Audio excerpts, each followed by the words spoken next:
So our next speaker is Sabine Gabrich from the Potsdam Institute for Climate Impact Research and Charité Universitätsmedizin Berlin. Donc, notre intervenant suivant est Sabine Gabrich de l'Université de Potsdam pour la recherche sur l'impact climatique de l'Institut de l'Université de Berlin en Allemagne. La question notre vie dépend d'un climat stable et des écosystèmes. C'est ce qu'on appelle la santé de la planète, comment se porte la Terre, qu'est-ce que cela signifie pour nous et que pouvons-nous faire? Donne un diagnostic, comme nous donne quelques points de départ pour soigner la planète. Alors voici Sabine Gabrich qui nous plante le décor. Alors, voici donc une perspective planétaire sur le climat. Donc, on commence par une petite bande dessinée, c'est la Terre qui voit le médecin. Oh là là, ce n'est pas bien, vous avez vraiment des problèmes d'incendie de forêt, vous avez un excès de gaz à effet de serre. Il semble que ce soit un cas avancé d'infection à l'Homo sapiens. Et donc, la blague continue, mais ne vous inquiétez pas, ça va passer.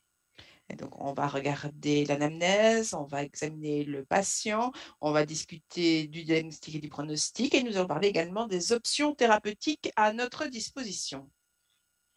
Donc ici, la santé planétaire concerne la santé des hommes, des humains et de la planète Terre. Et donc, cela comprend une manière d'intégrer les différentes dimensions de la santé. Cela se base également sur les différentes conditions sociales, économiques, politiques, la coopération transfrontalière, mais également les systèmes naturels de la planète. Donc, il s'agit vraiment d'un concept de santé très large. En 2014, un manifeste très clair a été publié dans le journal médical de Lancet qui s'appelle de la santé publique à la santé planétaire. Et ça, en fait, c'est un appel à action pour un nouveau mouvement social. Une année plus tard, il y a eu donc un rapport publié par une commission de la Fondation Rockefeller et du Lancet. Ouais. C'est l'alliance planétaire, l'alliance de santé planétaire a été également lancée à Harvard. Alors, il s'agit ici de parler donc de la santé humaine et de la relation avec les différents facteurs, notamment les facteurs politiques, économiques et sociaux, mais également les systèmes naturels de notre planète dont dépend l'existence de la civilisation humaine. Et l'approche méthodologique est transdisciplinaire. Qu'est-ce que ça signifie? Ça signifie que différentes disciplines, comme les sciences sociales, naturelles, les humanités, les communautés locales, parlent d'une même perspective, parce que ce n'est qu'ainsi que l'on pourra comprendre toute la complexité du système. La commission Lancet a identifié 3 défis majeurs. Le défi d'imagination, c'est-à-dire repenser la relation entre les hommes et la nature ou la planète. Quel est le progrès? Des questions comme celle-là. Alors, il y a du son qui me revient de chez Storycatcher, dit madame. Donc, après le défi imagination, il y a le défi de la connaissance.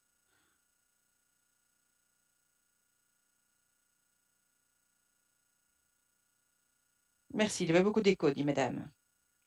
Donc, le défi de la connaissance, disais-je. Donc, les conséquences sanitaires du changement environnemental mondial. Et puis, il y a le défi de mise en œuvre, développer, évaluer des solutions, des stratégies pour des conditions de vie plus durables. Donc, comment passer finalement de la connaissance à l'action, et on y reviendra.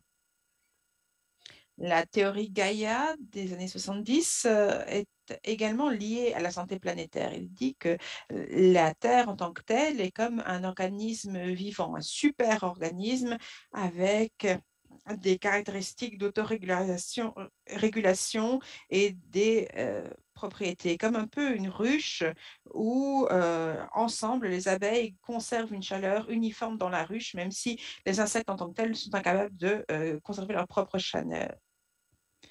Donc, c'est ainsi qu'est vue notre planète.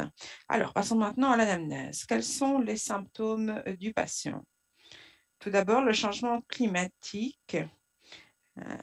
La température augmente, la météo devient plus variée avec des événements extrêmes, donc notamment des sécheresses, des inondations, des précipitations élevées, et puis la fonte des calottes glaciaires, des glaciers et du permafrost. Et ici, vous avez la courbe des températures. Évidemment, bleu est plus froid, rouge est plus chaud.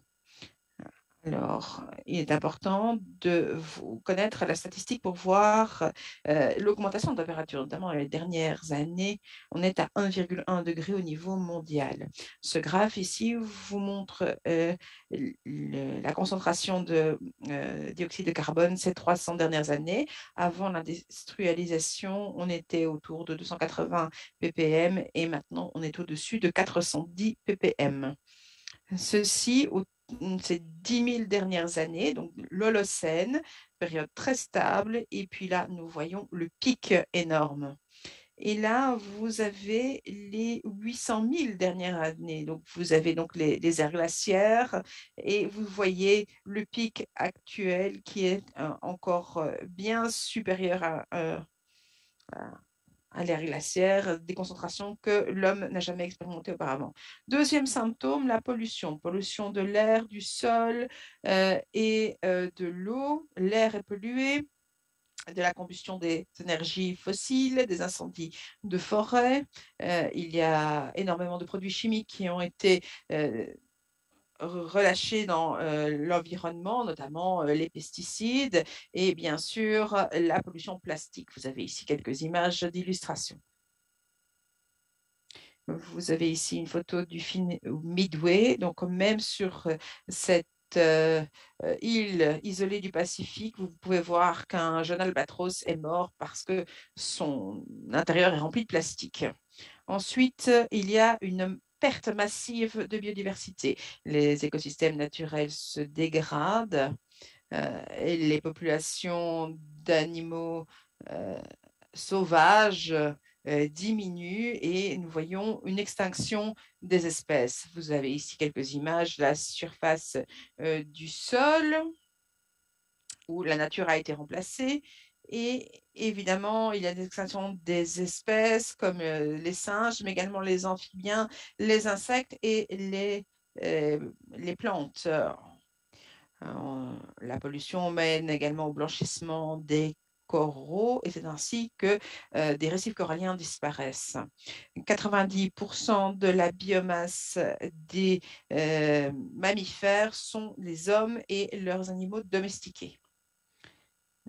L'empreinte humaine augmente, non seulement à cause de l'augmentation de la population, mais également à cause de la consommation par tête. Donc, vous voyez ici de 1900 à 1950 et puis l'énorme augmentation jusqu'à 2010. C'est ce qu'on a appelé la grande accélération. L'influence humaine sur la planète est tellement importante que les géologues suggèrent que nous nous trouvons dans une nouvelle ère géologique, à savoir l'Anthropocène, l'ère des humains. On pourrait même peut-être l'appeler le capitalocène, parce que ce n'est pas tellement les hommes en tant que tels, mais c'est plutôt notre système d'économie. Alors, comment se portent les hommes? Avec l'augmentation de la prospérité, nous avons vu une amélioration de la santé pour des millions de personnes. Nous avons une forte diminution de la mortalité infantile, une augmentation de l'expérience de vie et la fertilité est diminuée à 2 à 3 enfants par femme, ce qui signifie que la croissance de population diminue. Néanmoins, il y a encore 1 milliard de personnes qui vivent en pauvreté extrême. Plus de 800 millions de personnes n'ont pas assez à manger. 5 millions d'enfants meurent chaque jour de maladies qui sont prévisibles ou qui peuvent être prévenues ou qui peuvent être soignées. En tout cas, en même temps, l'obésité augmente de façon importante. On a maintenant 2 milliards de personnes qui sont en surpoids. Et donc, des maladies chroniques comme le diabète ou les maladies cardiovasculaires sont en augmentation. Et puis, les pandémies présentent un problème majeur pour la santé humaine, comme on a vu récemment avec la COVID-19. Je passe maintenant au diagnostic et au pronostic. Le concept de limite planétaire est intéressant ici. Les scientifiques ont défini des indicateurs, des seuils pour les différents sous-systèmes de la planète. Ceci est similaire aux paramètres du diagnostic en médecine qui montrent en fait comment fonctionne le corps si ces limites sont dans les normes.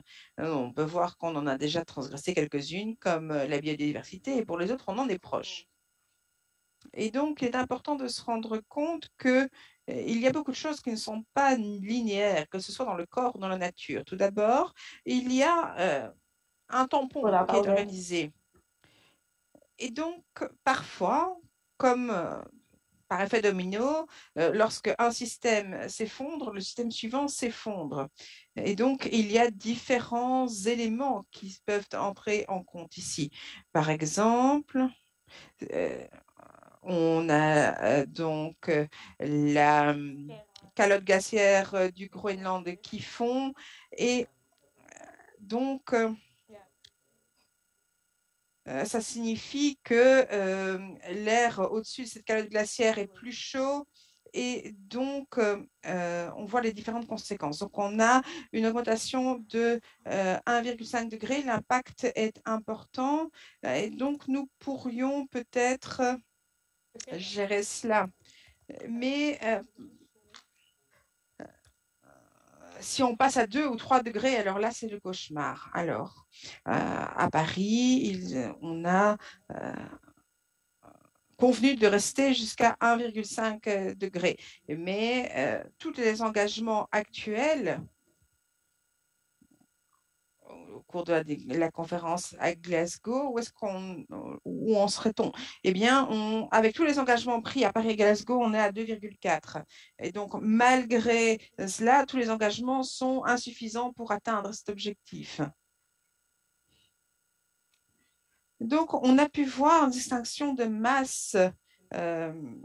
Auparavant, la planète va survivre, c'est plutôt les animaux, les hommes, les animaux, les insectes, les champignons.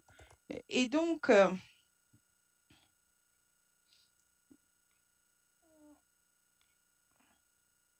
dans les zones côtières, on a énormément de personnes qui veulent manger et boire tous les jours. Et donc, en fait, nous, si on la branche sur laquelle nous sommes assis, si nous déstabilisons le système planétaire, comment cela a-t-il des conséquences sur notre santé au niveau direct et indirect? Il est important de se rendre compte que les conséquences sont filtrées par des dynamiques sociales, des facteurs d'atténuation. Donc, idéalement, par des mesures d'adaptation réussies, mais ça pourrait être également pour le pire, notamment par les conflits sur des ressources rares. Les effets directs sur la santé peuvent être créés par des événements extrêmes comme les incendies, les inondations, les sécheresses, la chaleur. On a pu voir le cas en Europe l'été passé, mais pour des régions comme l'Asie du Sud, c'est très marqué.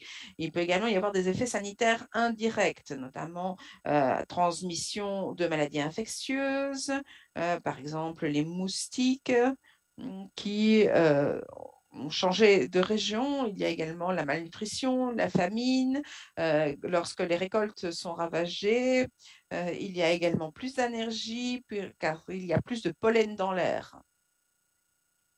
Ensuite, il y a des effets ici atténués au niveau social sont plus difficiles. Il y a une augmentation de la pauvreté, une déstabilisation et des conflits euh, sur les ressources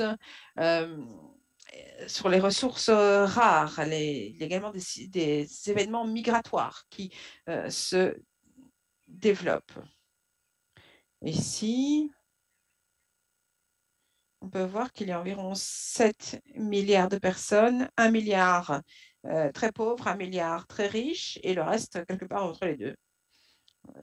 L'augmentation du bien-être se fait au détriment de notre empreinte écologique sur la planète. L'utilisation des ressources nous pousse à épuiser le tampon que peut offrir la planète. Et nous en avons maintenant les conséquences par perte de biodiversité, changement climatique, etc. Et c'est le groupe le plus vulnérable qui souffre le plus parce qu'ils ont très peu de tampons. Et c'est tout à fait injuste parce qu'ils ont très peu contribué. Donc, ils souffrent tous. Les inondations en Allemagne et en Belgique, par exemple, sont un exemple. Donc la situation est grave. Si nous ne réagissons pas à cette urgence planétaire, le docteur se demande ici comment communiquer le diagnostic. Il peut dire toute la vérité, expliquer, écouter, écouter les émotions, le refus, l'aspiration, les changements compliqués, et comment le patient accepte ça et comment il discute l'avenir.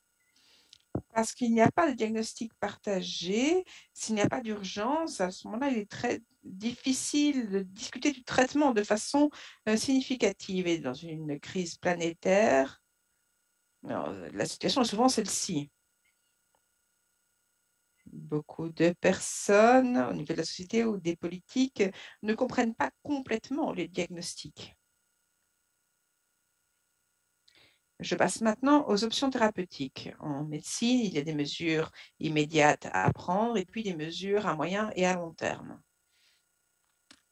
Lors d'une urgence, premièrement, il faut stabiliser le patient, notamment éviter la perte de sang. Donc ici, il faut d'abord arrêter de nuire à la planète, notamment les subsides nuisibles, les voyages aériens, la production de viande, la pollution, etc. À long terme, nous avons un double défi. Arrêter la destruction planétaire et en même temps réduire la pauvreté. Et donc, nous devons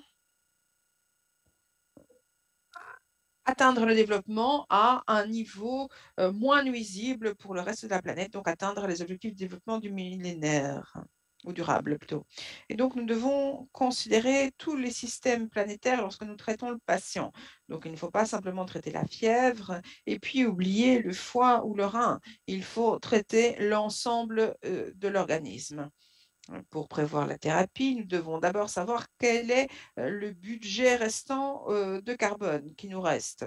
Donc, c'est-à-dire le CO2 que nous pouvons encore émettre avant de dépasser cette limite. Selon le rapport du GIEC de cette année, si nous émettons encore 400 gigatonnes de CO2, nous seront à 1,5 degré d'augmentation dans 2 tiers des modèles. Et nos émissions mondiales sont d'environ 42 gigatonnes. Alors, qu'est-ce que ça signifie? Tout d'abord, il faut être propre dès que possible, atteindre le zéro carbone dès que possible. Nous devons décarboniser notre économie aussi rapidement que possible. Il nous reste un quota de 400 gigatonnes au niveau mondial. Et donc, ceci est important. Nous devons organiser les choses de façon sage. Et si nous le faisons, nous pouvons le faire. Nous devons également distribuer de façon intelligente ces 400 gigatonnes, donc tout en évitant la pauvreté. Mais quels sont les chemins que l'on choisit? Plus tard, on commencera à réduire. Plus abruptement, il faudra réduire avec évidemment un coût socio-économique énorme. Et alors, si on n'arrive pas à diminuer d'un coup, on va avoir d'autres problèmes. On aura effectivement une augmentation des températures plus accrue. Et c'est la raison pour laquelle il est tellement important de commencer immédiatement. Voici ici 42 grains de café et ils représentent les 42 gigatonnes de CO2 équivalent, émissions annuelles. Et voilà la répartition dans le monde. Et vous voyez donc 10 groupes qui sont subdivisés en fonction de leur richesse. Vous voyez que la moitié la plus pauvre de la population mondiale émet un dixième du total, c'est-à-dire 4 graines. Alors ensuite, 10% de la population mondiale émet la moitié. Et en fait, c'est 21 graines de café. Et ça, c'est les 10% les plus riches. Alors, où est-ce qu'il faut réduire en premier lieu? C'est ça la question. Alors, ce sont des calculs par tête d'habitant par pays. En Allemagne, 9 tonnes par tête d'habitant par an et la Belgique doit être assez similaire. La crise climatique, c'est aussi parler d'équité qui est à la racine du problème, qui peut investir dans la transition, qui se bat pour survivre, surtout dans un climat changeant, qui a déjà un standard de vie très élevé et que fait-on des milliards de personnes qui veulent une vie décente? Les pays riches industrialisés doivent réduire plus rapidement et aider les autres. C'est ce qui est d'ailleurs repris dans l'accord de Paris. Mais pour y arriver, dans le peu de temps qu'il nous reste avant que tout le système ne s'écroule, il faut avancer petit à petit. Mais cela ne suffira pas. Il faut revoir totalement notre façon de faire des affaires, notre façon de vivre. Il faut une transition en profondeur de la société. C'est un défi sans précédent. Est-ce qu'on arrivera à le relever? En fait, c'est vrai, cela demandera aussi des changements dans notre façon de penser parce que les problèmes ne peuvent jamais être finalement résolus avec le même état d'esprit que ce qui a donné lieu au problème, comme l'a dit Einstein. Et donc, c'est la relation entre l'être humain et la planète qui est au cœur des choses. Regardez les humains et la nature. Ici, c'est séparé, mais grâce à nos avancées technologiques, on avait l'impression qu'on était indépendant de la nature et on s'est distancié émotionnellement de la nature. On a vu que la nature, c'était simplement un ensemble de ressources à notre disposition. En réalité, nous faisons partie de la nature, on boit de l'eau, on respire de l'air, on mange d'autres choses vivantes, on a notre microbiote, on a aussi plein de microbes qui nous entourent. Exploiter de la nature, quand il y a peu d'êtres humains, ça fonctionne, mais les choses ont changé. Et ceci a été le cas partout sur la Terre. Il n'y a plus de nature vierge où que l'on aille. Nous faisons partie de la nature fait partie de nous. Et on doit se rendre compte qu'on est un élément de ce réseau vivant, de cette planète vivante, et qu'on dépend complètement de ce réseau. Notre santé, notre société, notre économie, tout cela dépend d'écosystèmes qui fonctionnent et donc d'un climat stable. Et ceci a aussi une dimension éthique. Quelle est la valeur que l'on attribue à la nature? Est-ce que finalement notre relation à la nature se caractérise par l'exploitation ou plutôt par le fait d'en faire partie intégrante? Albert Schweitzer disait en fait qu'il faut finalement, je suis en vie et je veux vivre au milieu de la vie qui veut continuer à vivre. Et donc, il parle du fait qu'il est important de respecter la nature. Et le Dalai Lama souligne l'importance du fait qu'il n'est pas suffisant de former notre cerveau. Il faut aussi entraîner notre corps à faire preuve de compassion pour survivre. Évidemment, c'est pas nouveau. Et l'idée de la santé planétaire, ce n'est pas nouveau non plus. De nombreux indigènes ont gardé déjà cette idée depuis des générations et les relations spirituelles entre la nature et la mère nature aussi. Maintenant, parlons de stratégies, de solutions donc concrètes pour une vie durable. L'empreinte écologique tout le monde la connaît. Tout le monde peut calculer avec des outils en ligne son empreinte écologique et il faut faire des efforts au niveau personnel pour la réduire, mais cela ne suffira pas. Nous devons ensemble changer les structures, il faut influencer les politiques, il faut contribuer à une transformation en profondeur de la société et ça, c'est en fait non plus l'empreinte du pied, mais l'empreinte de la main. Par exemple, encourager les hommes politiques à nous encourager à utiliser les moyens de transport public, les trains par exemple. C'est-à-dire qu'il faut changer les règles, il faut changer les structures et ça se décide en amont. Le bras de levier est en amont. Cela ne veut pas dire pourtant qu'on ne doit pas agir sur un niveau infra. On doit agir à tous les niveaux en même temps parce qu'il y a une interaction entre les niveaux. Il existe déjà plein de solutions et certaines sont en synergie. C'est des solutions win-win, bonnes pour la planète, mais aussi bonnes pour notre santé à court terme. Par exemple, dans le secteur du transport, qui est responsable de 25% des gaz à effet de serre en Europe. Et donc, c'est vrai que c'est une source importante de pollution. Et l'inactivité physique, les accidents, la pollution de l'air, voilà des facteurs aussi de risque pour toute une série de maladies chroniques.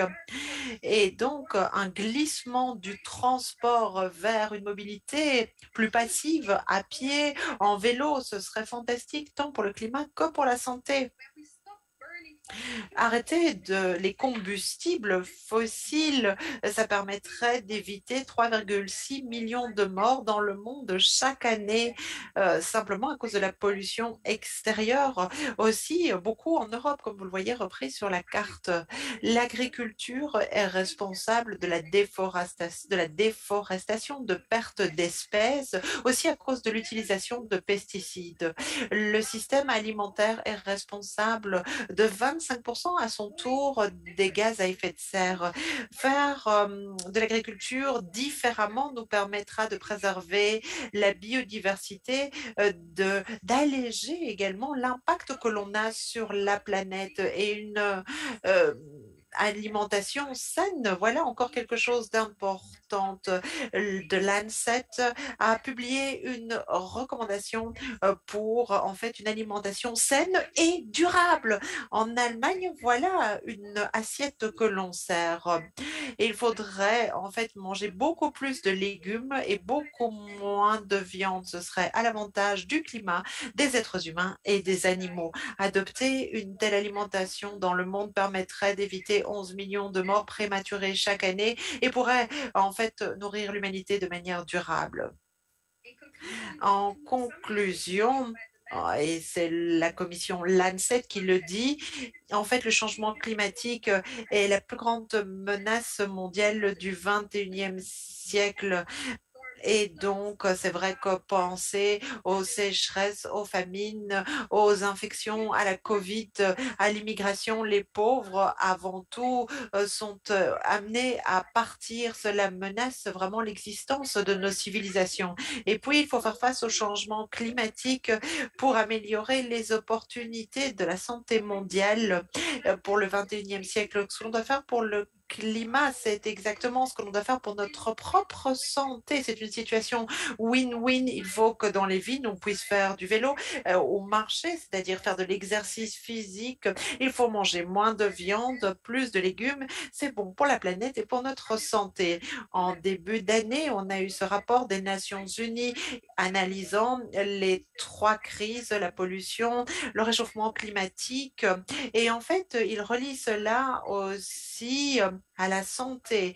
Cela demande une nouvelle approche. Le secrétaire général des Nations Unies a déclaré très clairement que nous sommes dans une situation d'urgence et qu'il faut agir le plus rapidement possible. De nombreuses bonnes solutions existent déjà, mais elles sont toujours dans une niche, comme vous le voyez ici sur le graphique. Il y a un événement, donc vous avez les méga tendances ici, et puis vous avez des événements subis qui peuvent offrir des nouvelles opportunités, des niches, des windows of opportunity mobilité et cela peut créer de nouveaux mouvements. Et par exemple aussi maintenant avec la crise Corona, on le remarque, de plus en plus de personnes se rendent compte qu'on est dans une urgence planétaire. Les professions de la santé demandent aussi de plus en plus une vie saine sur une planète saine. Par exemple, on a les mouvements de marche climatique et pour la santé en Allemagne, les changements sociétaux dont on a besoin ne vont pas se faire tout seul. En fait, les acteurs de la société doivent l'exiger. Il y a des intérêts contre cela. Ce n'est pas simplement des faits et de la connaissance, c'est une question de pouvoir. On le sait, par exemple, par rapport à la lutte contre l'industrie du tabac.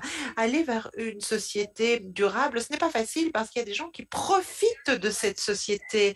Et comme on le dit souvent, d'abord, ils vous ignorent, puis ils se moquent de vous, puis ils se battent contre vous et puis vous gagnez. Donc, il faut des alliances pour arriver à un monde plus sain, plus durable, qui existe déjà dans certaines niches. Il n'y a pas de recette miracle pour une telle transformation. C'est un défi sans précédent. On doit expérimenter, être créatif et agir ouvertement, apprenant en faisant, évaluer. Et il faut commencer à agir. Cela va créer de l'énergie, de l'enthousiasme. S'amuser, c'est aussi extrêmement important. Et la première chose, c'est de se rendre compte qu'on est dans une urgence, que la maison est en feu et business as usual n'est plus une approche adéquate. La crise de la Covid nous a montré à quel point on était vulnérable. Les systèmes de santé sont vulnérables, les sociétés sont vulnérables. Tout est interrelié sur notre planète. Nous pouvons profiter de l'opportunité qui nous est offerte pour revoir nos priorités. Quel est l'avenir que nous voulons? Le Conseil allemand pour le changement climatique en Allemagne a publié un document, je vous le montre ici, et il demande une discussion sociétale plus étendue par rapport à ce sujet. Ce serait très intéressant d'avoir votre avis en la matière. Je vous remercie beaucoup pour votre attention.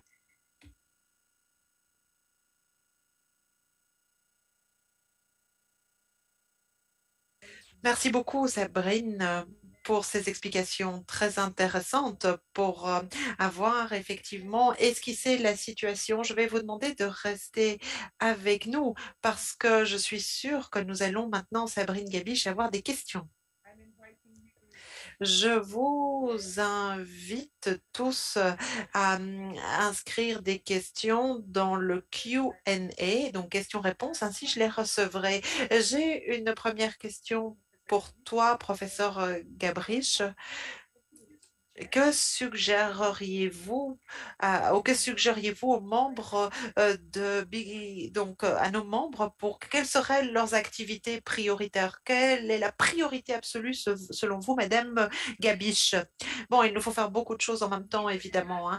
On doit adapter. On doit déjà s'adapter à la situation actuelle. On doit changer l'empreinte écologique aussi du secteur du logement.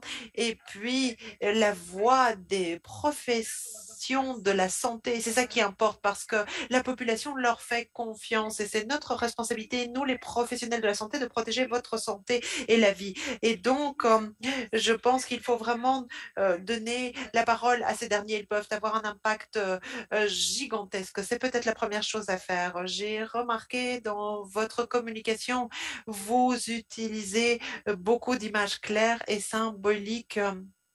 Est-ce que c'est la suggestion que vous feriez par rapport à des tiers, par rapport à des professeurs qui devraient parler de la justice climatique?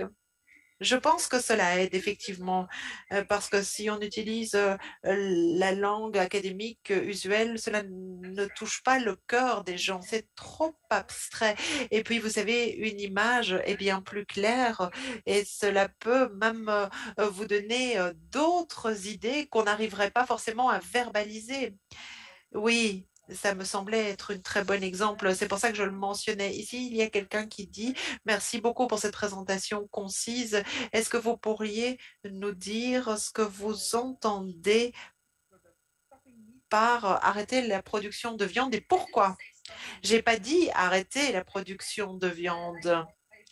J'ai montrer le fait qu'en fait, on devrait manger moins de viande, beaucoup moins de viande, parce que la viande a besoin de 70% des terres agricoles, et si on pouvait réduire cela, ce serait bon pour notre santé. On dégagerait beaucoup de nouveaux champs que l'on utiliserait pour la préservation de la biodiversité et pour d'autres éléments aussi. C'est pas simplement la crise climatique, mais aussi pour produire de la viande, on a besoin de beaucoup plus d'énergie. Et puis, il y a aussi l'empreinte carbone du bœuf, le méthane produit par les vaches, les bœufs, et puis aussi la biodiversité qui est impactée, la pollution du sol, etc.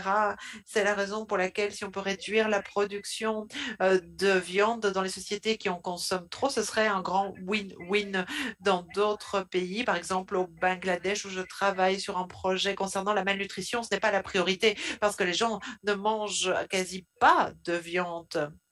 Et donc, vous voyez, on n'a pas une solution unique pour tout le monde. J'ai une autre question ici, toujours sur le même sujet. Est-ce que l'industrie alimentaire, en général, est-ce qu'il ne faudrait pas en quelque sorte la tacler? En fait, la question n'est pas très claire, mais quelqu'un parle de mauvaises calories. Oui, tout à fait. L'industrie alimentaire est un gros problème, un grand problème. Ils se concentrent sur des calories bon marché parce que c'est là qu'ils ont les meilleurs revenus. Vous savez, les revenus, ce n'est pas avec les légumes et les fruits frais, c'est la transformation, l'hyper-transformation. Et donc, vendre ces produits hyper transformés avec des mauvaises calories. Et ils vont maintenant d'ailleurs dans des pays plus pauvres pour vendre leurs produits malsains et les gens doivent être conscients que ce n'est pas dans leur intérêt, que ce n'est pas dans l'intérêt de la santé des gens.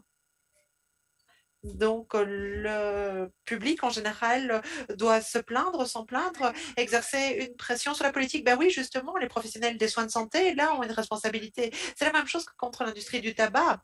On doit être conscient que les intérêts de ces entreprises ne correspondent pas aux intérêts de la santé publique. Et ils ont les mêmes stratégies que l'industrie du tabac. Oh oui, mais vous savez, on réduit les taux de sucre, on réduit le sel, on réduit ceci et cela pour contourner les règlements. Et vous savez, il y a tellement de rapports pour transformer le système alimentaire. En fait, c'est vrai que les avis sont là, mais ce n'est pas mis en pratique parce qu'il y a une résistance. Beaucoup de surproduction se perd et jetée quand ce n'est pas vendu. Comment pouvons-nous faire face à cela? Oui, ça c'est quelque chose de très important, le gaspillage alimentaire. Tout ce qui est gaspillé, c'est des ressources qui ont été investies pour rien. Oui, mais c'est pas simplement l'alimentation, c'est aussi les habits, les chaussures, etc. Oui, tout à fait, tout à fait. Et il n'y a pas une approche unique. Ça dépend de ce qu'on prend en compte. Par exemple, bon, des déchets qui restent dans les champs, ce n'est pas la même chose que des déchets dans une cuisine. On peut apprendre à cuisiner, que faire avec ces restes alimentaires aussi. Et on peut se demander, mais est-ce que j'en ai vraiment besoin en termes de vêtements? Est-ce que j'ai besoin de tout cela? Et puis, on a la mentalité du jetable aussi, hein. Les gens, je dirais, portent quasi des vêtements une fois et puis se disent, oh, vous savez, bon, non, c'est vieux, c'est bon, hop. Dans la nature, il n'y a jamais de déchets. On doit refermer les cercles.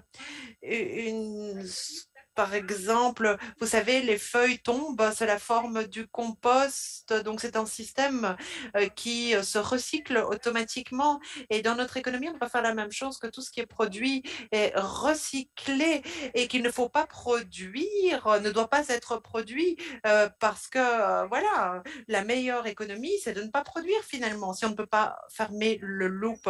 Alors, on nous demande aussi, est-ce que vous pourriez nous parler de la théorie de Gaïa? Ok, oui, c'est vrai. En fait, c'est un peu compliqué parce que c'est plus dans les communautés ésotériques et certaines personnes pensent que c'est ésotérique, mais non, pas du tout parce que c'est un concept scientifique et Cela a été inclus maintenant dans les sciences planétaires. On ne peut pas, par exemple, comprendre le climat sans comprendre la biosphère. Les organismes vivant sur la planète participent à la façon dont le climat fonctionne. Tout est un système. Les parties vivantes et non vivantes fonctionnent aussi ensemble et c'est pas de manière consciente, bien évidemment, mais c'est plutôt comme dans un organisme. Tout fonctionne ensemble et ça permet de promouvoir la vie.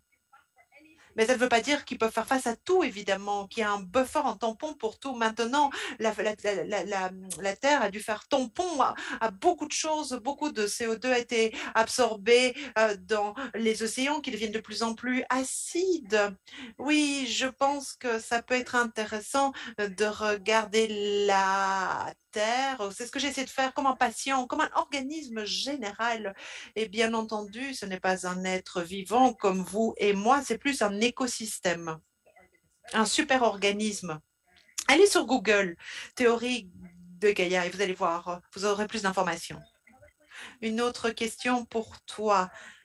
Les paradigmes de la santé terrestre semblent révolutionnaires. Sa mise en œuvre va demander une organisation sociale différente. Quel est le défi le plus important pour arriver à cela? Quel est le défi le plus important? Je pense que ce que la personne essaye de dire, c'est que c'est l'organisation sociale qui est peut-être le défi le plus important. Comment est-ce qu'on peut s'organiser, nous, comme humains, au niveau international, de manière intelligente? C'est vrai que, bon, on n'arrive pas comme ça partout à la même chose. Donc, un fonctionnement international, c'est pas facile. Par exemple, quelqu'un avait fait une blague. Quelle est la différence entre une fourmi et un être humain? Eh bien, la fourmi, individuellement, n'est pas très maligne, mais la fourmilière est super maligne. Chez l'être humain, c'est l'être humain qui est très intelligent. Mais en tant qu'humanité, nous détruisons les bases de notre propre survie. Comment pouvons-nous créer des structures sociales? Ce ne sera pas quelque chose de l'amont vers l'aval dans les fourmilières. Ce n'est pas non plus la reine qui le matin se réveille et impose ses règles. C'est plus une organisation émergente. Comment on peut créer ça dans nos sociétés, que nous agissions au niveau global intelligemment? Ça, c'est un véritable défi. Et donc, c'est lié aussi à des réglementations, les prix du CO2, mais aussi plein d'autres choses, des citoyens actifs qui sont impliqués dans les décisions. Cela en fait partie. Ici, j'ai une question d'Abdullah. Dans le contexte des pays en développement avec une grande urbanisation, un besoin de développement industriel, comment combiner à la fois la biodiversité, la préservation de la biodiversité et la croissance économique? Les centres urbains ne sont qu'une toute petite partie de la surface de la Terre, 2 à 3%, honnêtement. Le conflit, c'est plus un conflit entre la nature et l'agriculture. Mais bien entendu, plus on a de la population, plus la population croît, plus on a besoin d'alimentation. C'est un grand défi. Mais aussi dans les conglomérats urbains, vous savez, les gens sont toute la journée dans des embouteillages, ils respirent un air hautement pollué et aller vers, par exemple, une alimentation. Ils vont dans des alimentations de moins en moins saines par rapport à leur alimentation traditionnelle du passé. Il y a beaucoup de solutions win-win, c'est vrai, mais il y a aussi de nombreuses difficultés. Quand vous êtes dans une société où tellement des gens déjà souffrent parce qu'il n'y a pas assez de ressources, mais il y a aussi des gains qui existent. Par exemple, dans l'agriculture de nombreux pays africains, la productivité agricole pourrait être améliorée grâce à l'agroécologie, tout simplement. Les sols sont épuisés, mais si on gère mieux cet épuisement des sols, avec l'agroforesterie, par exemple, ça pourrait aider les agriculteurs avoir des cultures aussi plus diversifiées, ça leur donnerait un meilleur revenu, une meilleure nutrition aussi. Et du coup, ils ne devraient pas avoir non plus accès à d'autres terres parce qu'ils auraient assez de productivité sur leurs terres. Il y a des solutions, hein, mais il faut pouvoir adapter ces solutions aux communautés locales. Oui, il y a des exemples intéressants de ce type d'agriculture en Afrique. En fait, ils ne se basent pas sur notre façon de produire, attention, hein. Ils savent se réinventer. Oui, c'est ça l'idée, hein. C'est ce que je vous ai montré là tout à l'heure avec ce réseau. Donc les pays ou les communautés à bas revenus ne doivent pas suivre le même trajet que l'on a eu et qui a mené à la destruction des écosystèmes. Ils peuvent faire un saut et aller bien plus en avant vers quelque chose de durable. Et souvent, les indigènes savent comment cultiver l'alimentation, l'énergie solaire, on peut les aider avec cela, évidemment. Et on peut aussi renforcer les agriculteurs eux-mêmes, les aider, qu'ils deviennent innovants, qu'ils ensuite enseignent leurs connaissances à d'autres. François Saramanga, merci beaucoup pour votre présentation très intéressante. Nous pensons que les professionnels des soins de santé sont déjà bien représentés et sont puissants au niveau international. Est-ce qu'ils peuvent encore jouer un rôle plus important? Oui, oui, ils doivent encore jouer un rôle plus important. C'est la première COP où il y a eu des voix vraiment entendues des professionnels des soins de santé, mais il en faut encore plus. En Allemagne, cela ne fait que quelques années maintenant que les professionnels des soins de santé se sont rendus compte qu'ils étaient également responsables et qu'ils devaient jouer un rôle. C'était à la Medical Doctors Society. J'étais impressionnée quand certains individus commencent à parler à d'autres et quand ensemble ils commencent à agir en quelques années, on peut vraiment faire de grandes avancées et ça peut faire la différence. Une dernière question pour toi, professeur Gabrich de Casimir. En ce qui concerne l'urgence climatique, est-ce que vous avez vu un intérêt chez les jeunes à étudier ce domaine? Est-ce que vous pensez qu'il y a toujours un manque de connaissances dans le secteur? Je sais qu'il y a un grand intérêt.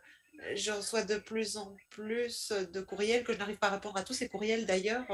Oui, donc je ne pense pas qu'il y ait un manque d'intérêt. Je pense que les jeunes se sont rendus compte bien plus rapidement que les personnes plus âgées, que vraiment c'est un sujet extrêmement important. Et il y a des programmes dans les universités qui se développent, surtout parce que les étudiants le demandent, hein. Les universités suivent les demandes des étudiants quand il y a une demande. Il y a une offre de nouveaux cours, de nouveaux programmes, et on en a besoin encore de plus. Et c'est vrai qu'il y a beaucoup de spécialisations scientifiques, mais il nous faudra à côté de cela, je pense, une pensée plus interdisciplinaire. C'est vrai, je pense qu'il nous faut cette approche transdisciplinaire. Il est important de former les étudiants dans ce genre d'approche. Il faut aussi pouvoir être capable de comprendre d'autres disciplines. Est-ce que vous-même, vous vous sentez poussé par les jeunes? Oui, et il me donne beaucoup d'enthousiasme, surtout quand je vois comment les débats ont évolué. J'ai participé dans le mouvement House for the Future, Scientists for the Future. Les jeunes ne peuvent pas tout faire tout seuls, hein. Tout le monde doit participer au changement.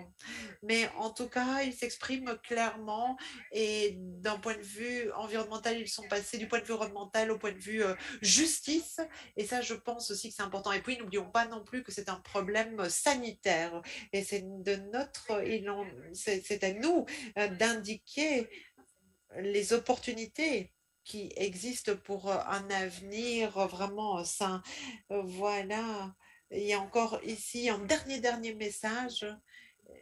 Quel héritage allons-nous laisser en termes de prise de conscience aux générations futures?